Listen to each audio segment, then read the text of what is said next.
সালামু আলাইকুম রহমতুল্লাহি বারাকাতু। প্রিয় দর্শকবৃন্দ, আপনারা কেমন আছেন? আশা করি আল্লাহর রহমতে আলহামদুলিল্লাহ আপনারা সবাই ভালো আছেন। আমিও আল্লাহর অশেষ মেহরবানিতে আলহামদুলিল্লাহ ভালো আছি। তো আজকে চলে এসেছি আপনাদের মাঝে একটি নতুন ভিডিও নিয়ে। আর আজকে আমি যাচ্ছি কাতারের one of the most beautiful place, saline beach.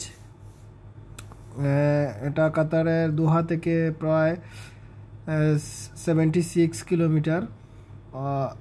তো আমার সঙ্গে থাকুন আর পুরোটা ভিডিও দেখুন, আশা করি আপনাদের ভালো লাগবে। আর চলুন ঘুরে আসা যাক সিলাইন বিচ থেকে। আর আপনারা যেতে যেতে রাস্তার দুপাশে অনেক সুন্দর সুন্দর জিনিস উপভোগ করবেন। কাতারের বিভিন্ন ধরনের ঐতিহ্য তুলে ধরা হয়েছে, তাও উপভোগ করা যায়। তাহলে কথা না বাড়িয়ে চলুন আজকের ভিডিও শুরু করা যাক। Let's start it.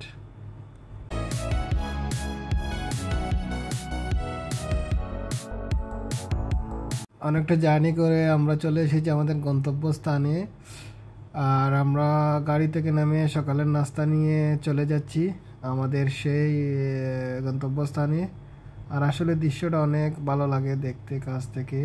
আমরা অনেক সকালে এসেছি, আনুমানিক 4:30 সকাল আমরা এসেছি, কেননা সূর্যটা কাছ থেকে উপভোগ করা যায়। আর এখানে বিভিন্ন ধরনের ফিশিং মেনও আছে, অনেকে বড়শি দিয়ে মাছ ধরে, আবার অনেকে সমুদ্রের তলদেশে গিয়ে ভ্রমণ করে আসে, এটাও দেখতে অনেকটা ভালো লাগে। এর পাশাপাশি আমরা সকালে নাস্তাটা সেরে নিলাম, ভাবছি নাস্তাটা সেরে সমুদ্রে গিয়ে একটু এনজয় করব, কারণ সকালে অনেকটা রোদ থাকে, তাই আমাদের আবার তাড়াতাড়ি ব্যাক করতে হবে। আসলে বলতে সমুদ্রতে গেলে আসলে মনটা অনেক ফ্রেশ হয়ে যায়, কেননা যত বুকে মাঝে যত কষ্ট বা যত কিছু থাকে না কেন, সমুদ্রের কাছাকাছি আসলে সব কিছু দূর হয়ে যায়। আসলে সমুদ্রটা অনেক সুন্দর আর এই বিচটাও অনেক এনজয় করেছি। তাই বলতে বলতে আমাদের গাড়িও চলে এসেছে আর আমরা এখন চলে যাব, কেননা সকাল 8টা বেজে গেছে। আর এখন কাতারে প্রচুর গরম, সকালের দিকে একটু বেশি গরম লাগে। আমি সাজেস্ট করব আপনারা সকালে 3টার দিকে রুম থেকে বের হয়ে 5টার আগেই চলে আসবেন, বা ইভিনিংয়ে আপনারা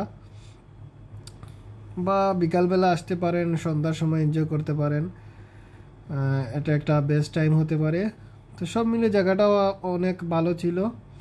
আর আশা করি আপনারা আসবেন, উপভোগ করবেন, আপনাদের কাছে ভালো লাগবে। তা আজ এ পর্যন্ত কেমন লাগলো ভিডিওটা আশা করি কমেন্ট করবেন। আল্লাহ হাফিজ।